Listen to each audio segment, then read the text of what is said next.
Bapa di sorga, dalam nama Tuhan Yesus Kristus, kami mengucap syukur buat saat ini ya Tuhan atas anugerah-Mu yang luar biasa dalam hidup kami. Tuhan, berbicaralah, kami siap mendengarkan kebenaran firman-Mu. Urapi dan pakai hamba dalam nama Yesus. Amin. Shalom. Saudaraku terkasih dalam Yesus Kristus, kita sungguh sangat berbahagia pada saat ini karena kita terus belajar akan kebenaran firman Tuhan. Kita akan belajar pada saat ini tentang keluarga. Keluarga sesuai dengan rancangan Tuhan. Saya akan baca kebenaran firman Tuhan bagi kita dalam Efesus pasal yang kelima, dari ayat yang ke-22 sampai ayat 33, pasal 6 ayat 1 sampai 4. Demikian firman Tuhan.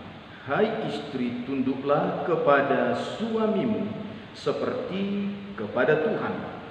Karena suami adalah kepala istri, sama seperti Kristus adalah kepala jemaat.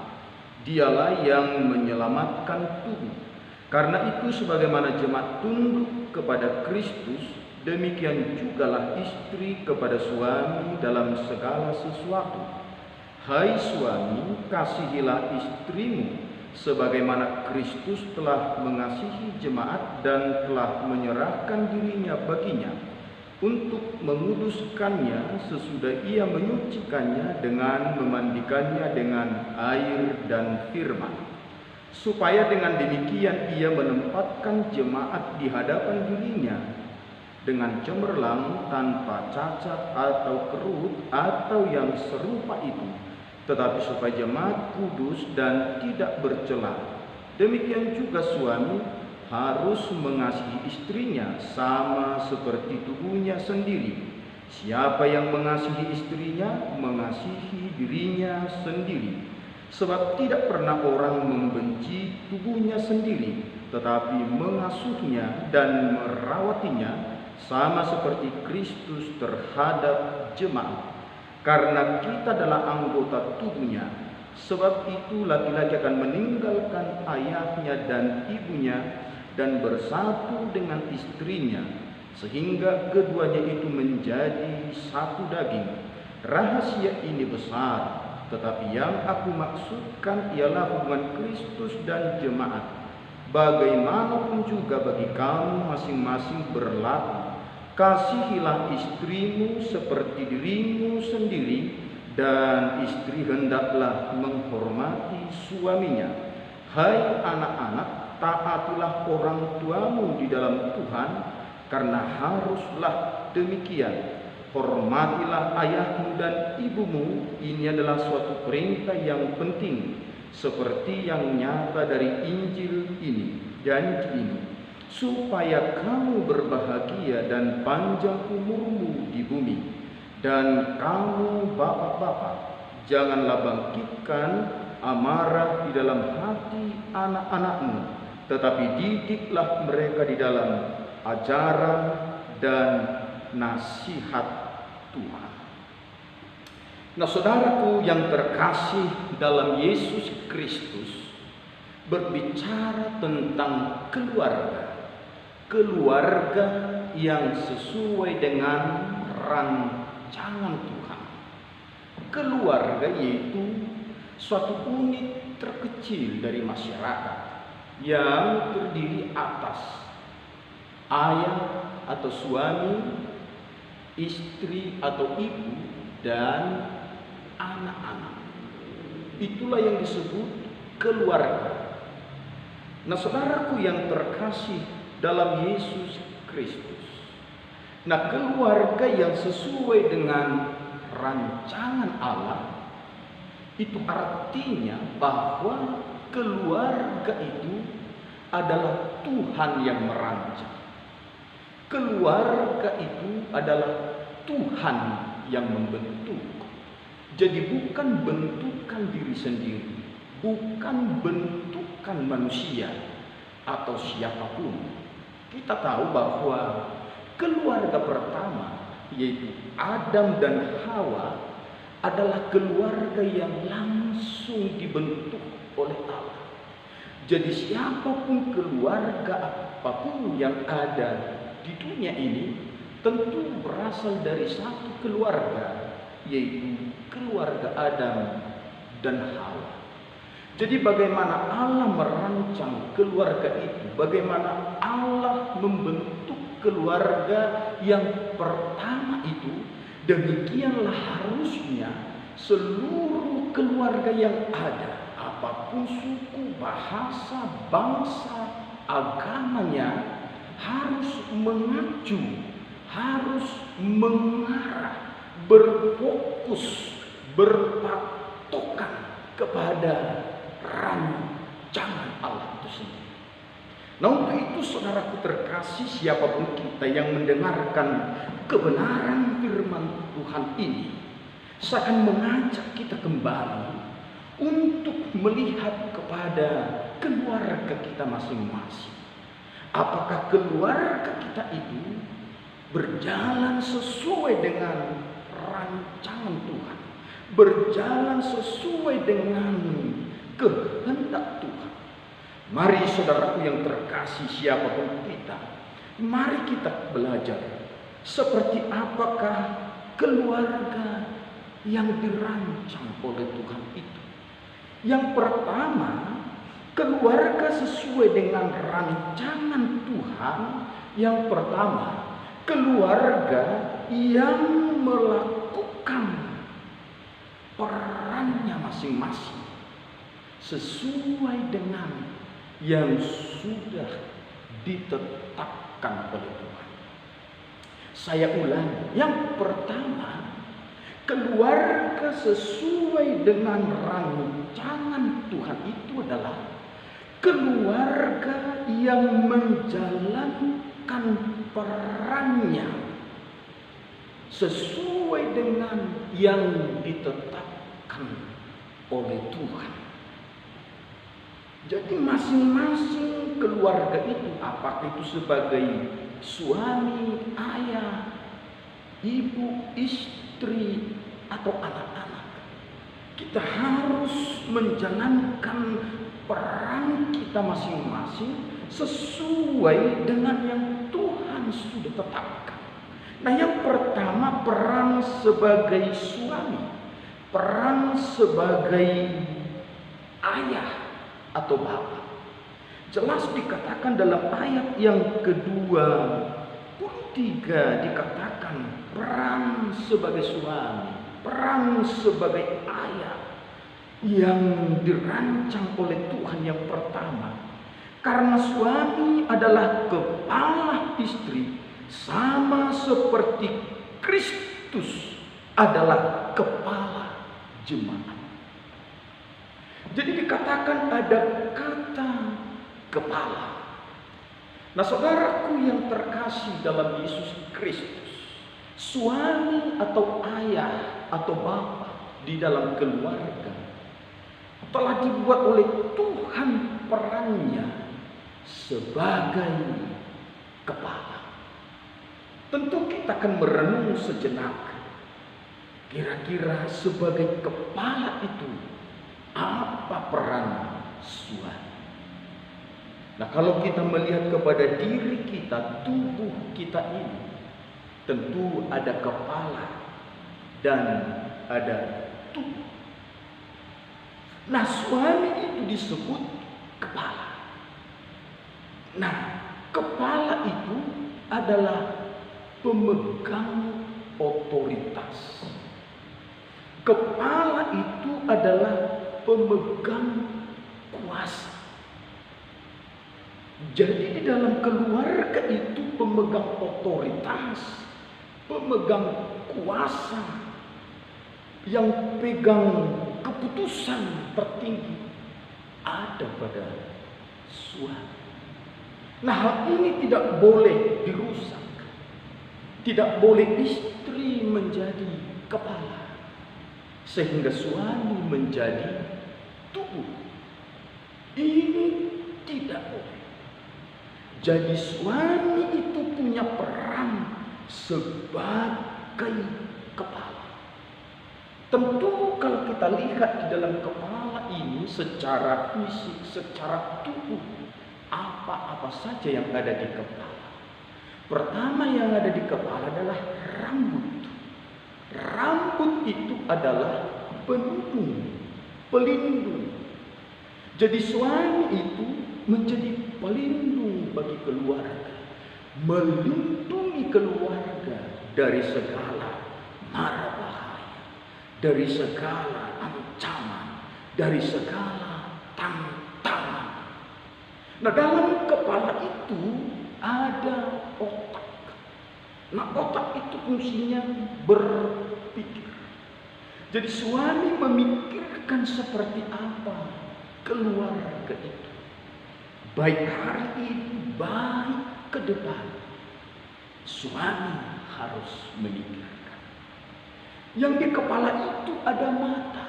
Mata itu disebut pelita, penuntun akan tubuh kita. Berbicara mata itu melihat. Ini bisa berbicara, melihat masa depan, memiliki visi. Mata itu menuntun keluarga itu. Jangan sampai keluarga itu masuk kepada jurang.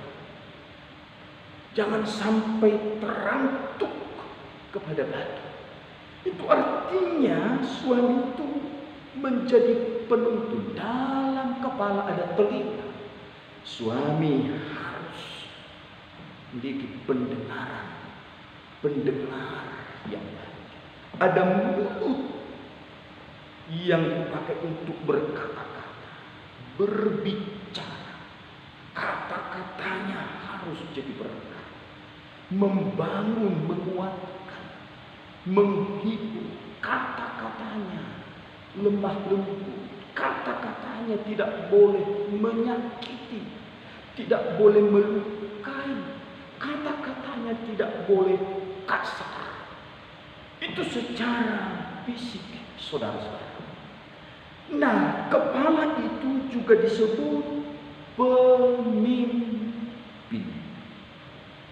Jadi suami itu adalah seorang pemimpin. Nah, saudaraku yang terkasih dalam Yesus Kristus, menjadi seorang pemimpin tugasnya sangat. Menjadi seorang pemimpin tugasnya begitu berat. Karena dia dan kita yang pegang kuasa. Dia yang pegang otoritas. Nah, seorang pemimpin itu tidak lepas dari tanggung jawab. Jadi seorang suami memiliki tanggung jawab yang besar atas keluarga. Bertanggung jawab buat istri, bertanggung jawab buat anak-anak. Saya akan menyampaikan minimal ada 3 tanggung jawab seorang suami menjadi seorang pemimpin. Yang pertama, tanggung jawab secara spiritual, rohani. Jadi suami itu disebut pemimpin dan juga menjadi imam di tengah-tengah keluarga, memimpin keluarganya untuk mengalami pertumbuhan secara rohani, untuk mengenal Tuhan dengan benar. Sehingga Musa pada waktu dia menerima 10 hukum dari Tuhan dan pesan Tuhan kepada Musa, di samping bangsa Israel harus menghafal, memahami, memegang teguh 10 hukum Tuhan itu. Ada satu pesan penting yang disampaikan oleh Tuhan, supaya seluruh umat Israel mengajarkan hukum-hukum itu kepada anak-anaknya, kepada keturunannya secara berulang-ulang. Nah, saudaraku yang terkasih dalam Yesus Kristus, Ini berbicara tanggung jawab secara rohani. Makanya seorang suami harus betul-betul jadi imam. Harus betul-betul menjadi orang rohaniawan. Walaupun ada pendeta di gereja, tapi tugas secara rohani yang paling utama adalah di tangan suami. Walaupun ada sekolah dan di sana ada pelajaran agama, tetapi untuk mengajarkan nilai-nilai rohani, yang pertama dan terutama bukan pendeta, bukan guru di sekolah, tetapi seorang ayah, seorang suami. Jangan sampai saudaraku, istri, anak-anak tidak tahu akan firman Tuhan, malas ke gereja, malas berdoa, malas baca Alkitab. Tergantung pada suami, tergantung pada kepala. Karena tugas kepala punya tanggung jawab secara rohani, supaya seluruh keturunannya, istri, anak-anaknya sungguh-sungguh takut akan Tuhan. Di Alkitab sudah nyata contoh seperti Nuh membawa istri, anak-anaknya, bahkan menantunya takut akan Tuhan. Nah, secara rohani seorang suami dia tidak pernah lupa berdoa kepada keluarga. Dia harus mendoakan seluruh keluarga, mendoakan istri, anak-anaknya, dan seluruh keturunan. Nah, saudara, itu tanggung jawab secara rohani. Seorang pemimpin punya tanggung jawab secara finansial, kebutuhan sehari-hari, makan, minum, pakaian, kebutuhan kalau anak sudah sekolah, kuliah, itu adalah di tangan suami. Dia bertanggung jawab memberi makan dan minum dan kebutuhan-kebutuhan yang lain. Nah, saudaraku yang terkasih dalam Yesus Kristus, tanggung jawab yang ketiga, tanggung jawab secara sosial. Bagaimana keluarga bisa berinteraksi, punya hubungan yang baik dengan keluarga-keluarga yang lain, dengan tetangga-tetangga, dengan anak-anak di sekolah, di mana saja. Nah, sebagai seorang pemimpin juga tidak terlepas dari sebuah keteladanan. Seorang pemimpin itu harus menjadi teladan. Teladan dalam segala hal. Teladan dalam perkataan, teladan dalam perbuatan. Karena pemimpin itu berada di depan. Pemimpin tidak di belakang. Pemimpin di depan, pengikut di belakang, pengikut istri dan anak-anak. Jadi seperti apa pemimpin yang di depan, seperti itulah pengikut-pengikutnya mengikutinya. Jadi kalau pemimpinnya benar, maka yang dipimpin akan mengikuti keteladanan. Kalau seorang suami menjadi pemimpin takut Tuhan, rajin ke gereja, rajin berdoa, rajin baca Alkitab, hidup benar, kata-katanya luar biasa, maka yang mengikutinya istri dan anak-anak akan meneladani.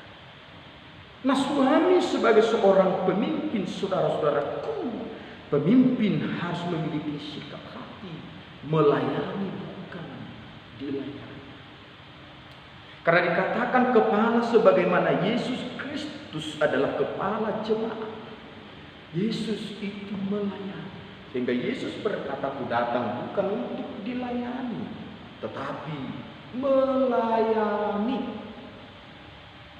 Jadi sebagai seorang suami, walaupun dia kepala, walaupun dia pemimpin, tapi bukan kepala atau pemimpin yang otoriter, pemimpin atau kepala yang jadi bos, tapi pemimpin yang berhati melayani, pemimpin yang berhati hamba.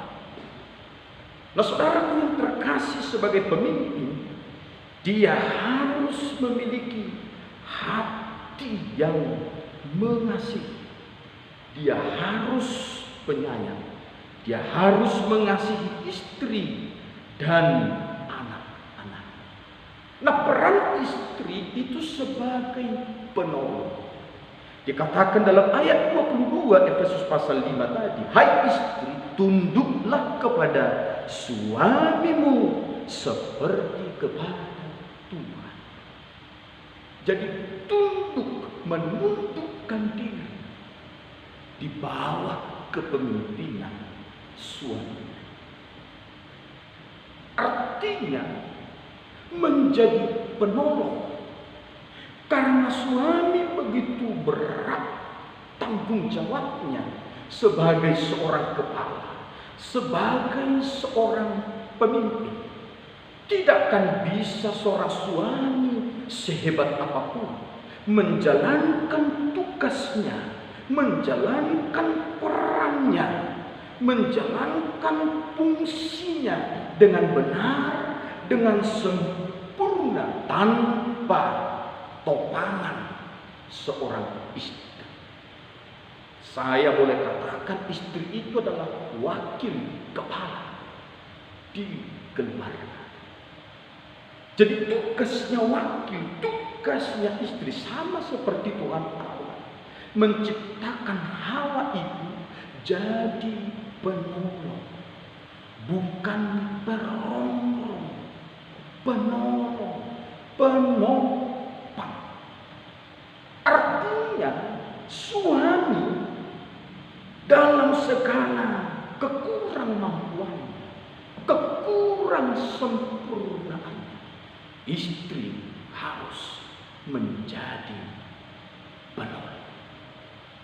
Boleh saya katakan, seorang suami tampil hebat dan luar biasa tergantung istri di belakang menjadi seorang penolong. Nah, untuk itu saudaraku yang terkasih, istri sehebat apapun, walaupun mungkin secara ekonomi, secara penghasilan, pendapatan, secara jabatan, secara tingkat pendidikan, tingkat sosial, istri memiliki kelebihan dari suami. Namun istri tidak boleh mengambil alih peran sebagai suami menjadi kepala. Sehingga kadang-kadang kala judul-judul film yang mungkin sangat disenangi oleh banyak istri, yaitu suami-suami takut istri. Ini sudah menyalahi rancang Tuhan.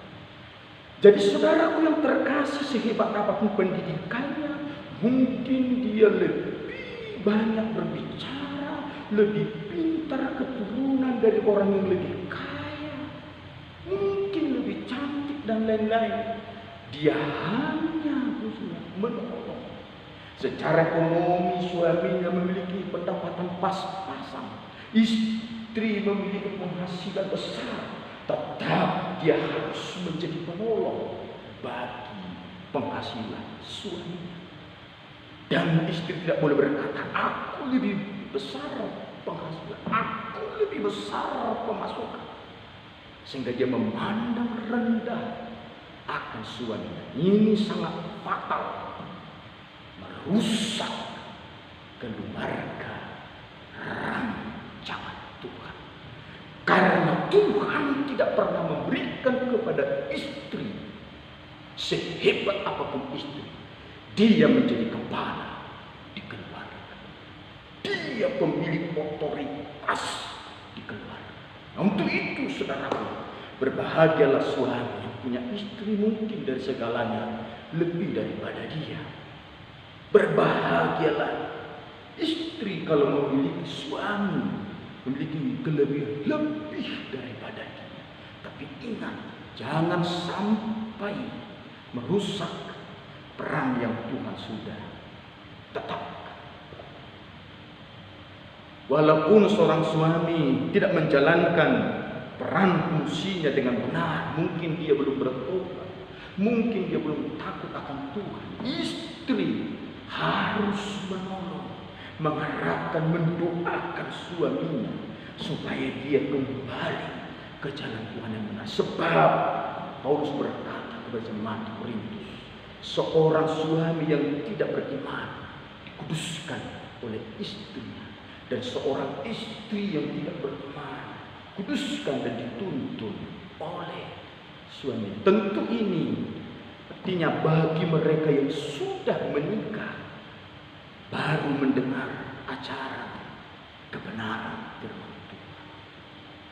Untuk itu saudaraku, baik sebagai anak juga dikatakan dalam Efesus pasal 6 ayat 1, hai anak-anak, taatilah orang tuamu di dalam Tuhan, karena harus demikian.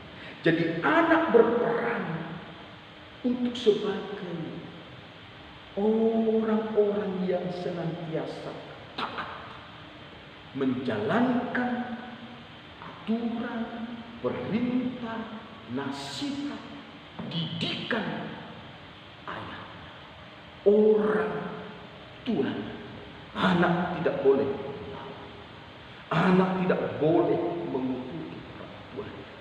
Sekalipun tanda kutip orang tuanya tidak menjalankan perannya dengan benar, tanggung jawabnya dengan benar, anak tidak boleh membenci, anak tidak boleh mengutuki, apalagi sampai membunuh, merencanakan pembunuhan kepada orang tua. Nah, itulah saudaraku tentang berbicara menjalankan perannya masing-masing sesuai dengan ketetapan Tuhan. Itu yang pertama, rancangan keluarga, rancangan Tuhan atas keluarga. Yang kedua, seperti apakah keluarga rancangan Tuhan itu? Yang kedua, dikatakan bahwa suami istri telah diikat oleh sebuah kesatuan. Itu kesatuan yang tak terpisahkan oleh apapun kecuali dengan kematian.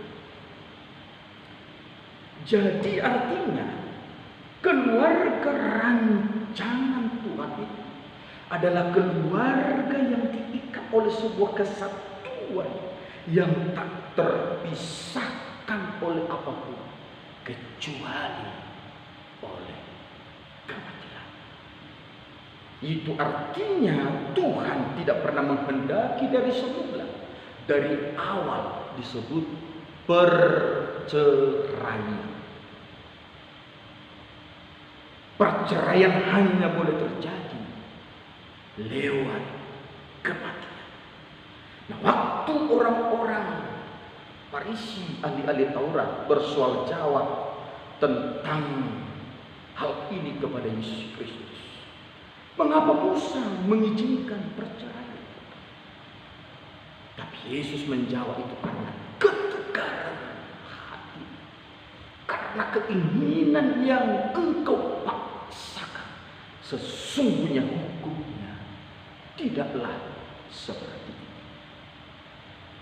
Nah, untuk itu saudaraku, bila ada perceraian, bila ada perselingkuhan, disitulah kehancuran keluarga.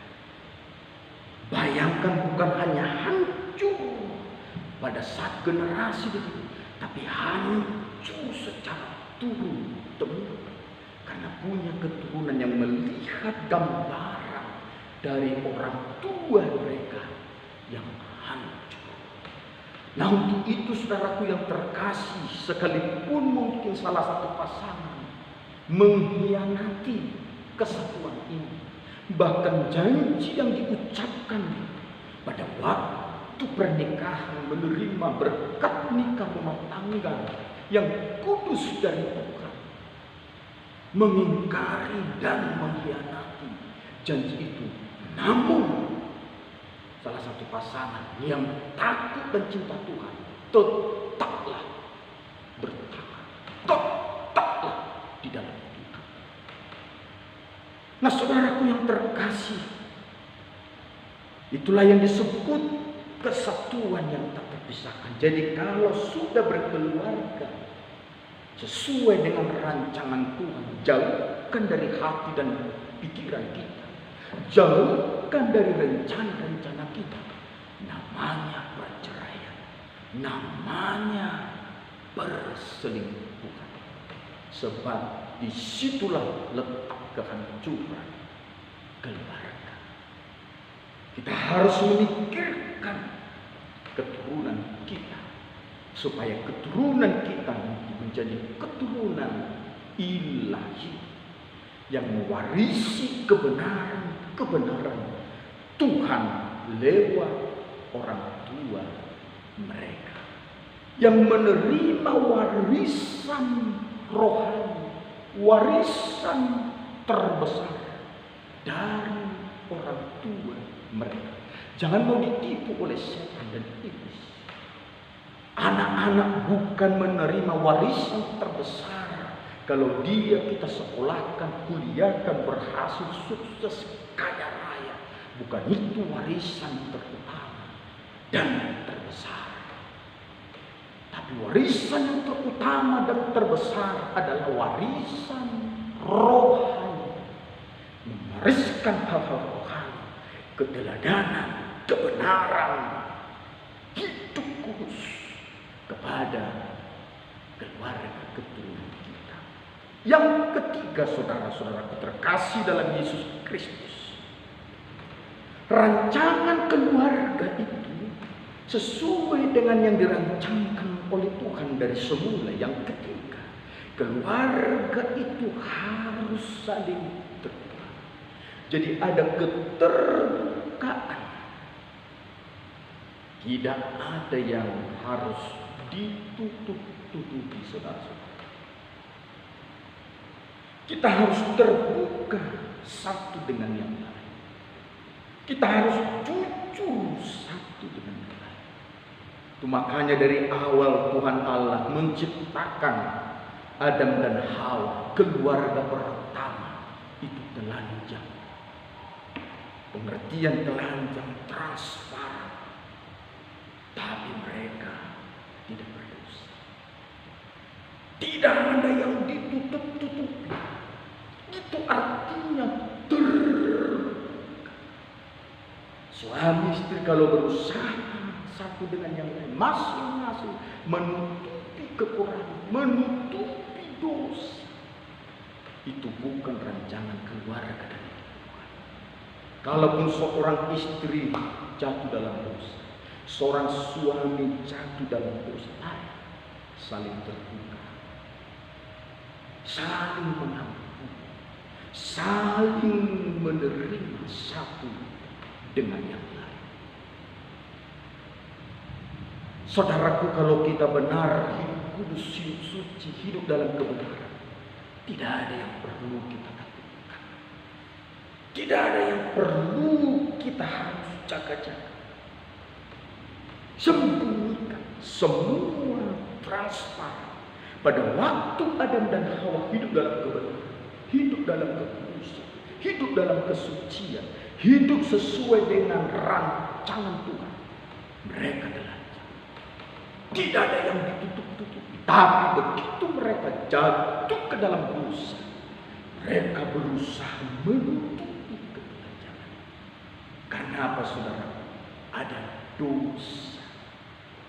Dosa tidak boleh ditutupi. Dosa tidak boleh disembunyikan.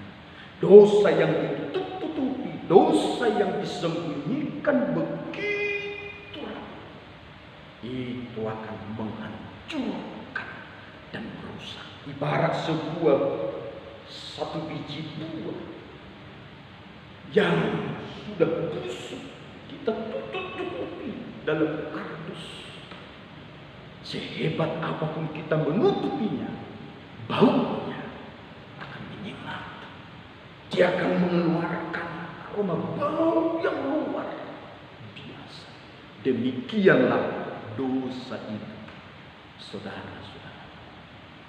Mari kita terbuka. Ada dosa, tidak salah seorang suami minta maaf kepada istri, kepada anak-anaknya.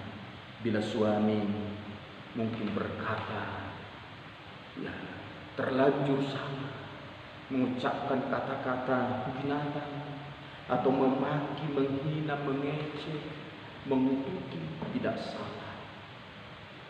Demi namanya keharmonisan keluarga kita, tidak salah kita minta maaf, saling memaafkan. Yang terakhir, yang keempat, saudaraku terkasih dalam Yesus Kristus, rancangan Tuhan bagi keluarga kita. Seperti apakah keluarga sesuai dengan rancangan Tuhan itu? Yang terakhir, yang keempat, adalah keluarga yang berdikari, keluarga yang mandiri.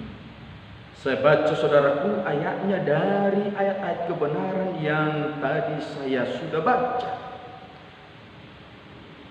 Dikatakan di dalam ayatnya yang ke-31, sebab itu laki-laki akan meninggalkan ayahnya dan ibunya dan bersatu dengan istrinya, sehingga keduanya itu menjadi satu daging.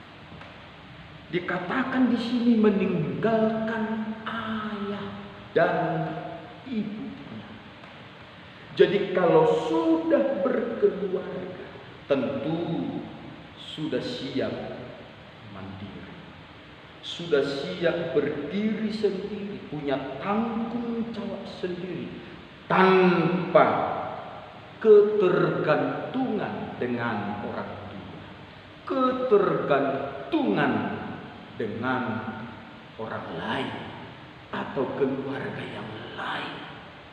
Jadi Tuhan telah menyatakan, Tuhan telah membuat rancangan ini, bahwa itu seorang laki-laki harus meninggalkan ayahnya dan ibunya, baik secara fisik, secara memberi perhatian, kasih sayang. Kita sudah fokus kepada keluarga kita.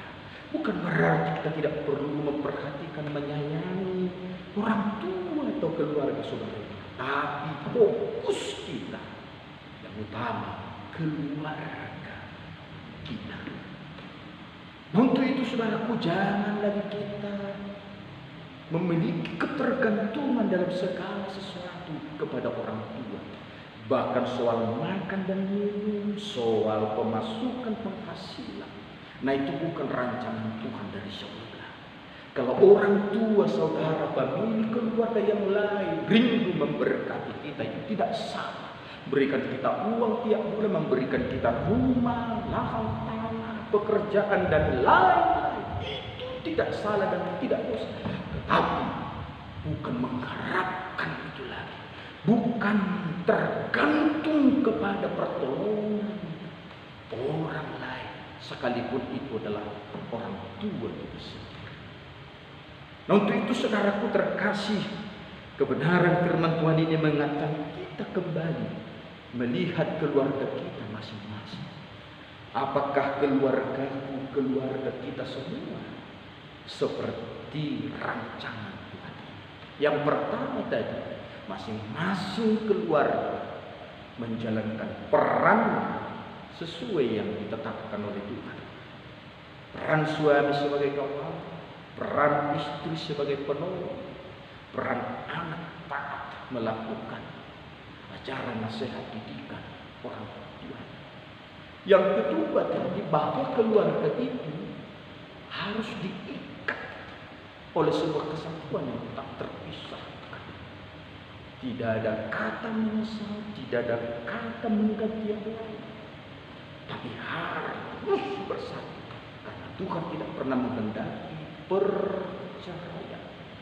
Kita hanya diizinkan Tuhan memiliki satu istri, satu suami, sampai kematian. yang menyesatkan.